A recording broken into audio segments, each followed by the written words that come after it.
While practice makes perfect, inattentive or passive practice isn't going to have a huge impact. In these situations, students aren't fully engaged with what they're doing and they're not necessarily focused on the task in hand. So we want to find ways that we can get students involved in active practice where they're really targeting their effort. Let's have a look at some examples from a literacy perspective to show how we might do this. And we'll just cycle through the 4 literacy elements: reading, writing, speaking and listening. So starting with reading, we want students to practice their reading, maybe to practice their oral comprehension strategies. So we decide to give them 5 short pieces of text, all on a similar topic, but all maybe written from a slightly different perspective. And we give them the same set of oral comprehension questions to ask of that text while they're reading it. So the student reads the first text, asks themselves those questions, then maybe discusses it with a partner or makes some notes. And then they repeat that with the second, third, fourth and fifth text. So there we have active practice in action, because the student is engaged in a repetitive activity, but we're targeting their effort through the provision of the questions, and also by ensuring each of the texts is a little bit different, we're keeping the engagement level up. Now we move on to writing. So what could it look like in writing? Well, we might set students a task. Instead of creating an extended piece of writing, we ask them to create 3 or 4 shorter pieces of writing involving similar processes.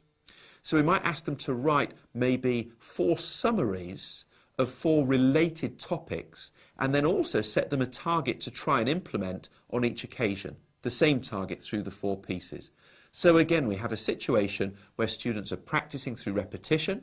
We've got a little bit of variation in there because the topic alters slightly, but we're also asking them to focus their efforts by providing that target. What might it look like in terms of speaking? Well, we might have a discussion activity where students are articulating their thought on maybe 3 separate occasions. So we start students off in pairs, student A and student B, and they talk through their ideas in accordance with some questions or some success criteria that we've provided.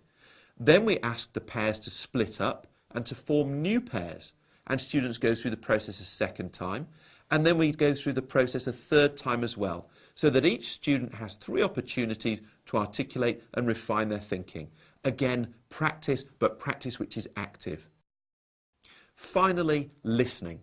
So here we might provide students with a listening frame which contains a number of questions we want them to be thinking about while they're listening to something. We then play a series of audio or video clips and ask students to listen carefully and apply the listening frame on each occasion. Once again, we have an example of active practice because the student is applying something that we've given them, so they're engaged with the task and they're focusing their efforts through a repeated number of iterations. So overall then, active practice is where students are fully engaged with the task in hand, and we've seen how that might play out in literacy with the 4 examples of reading, writing, speaking and listening. Golden nugget. Focused practice is where students are focused on the task in hand and it's much more effective as a result.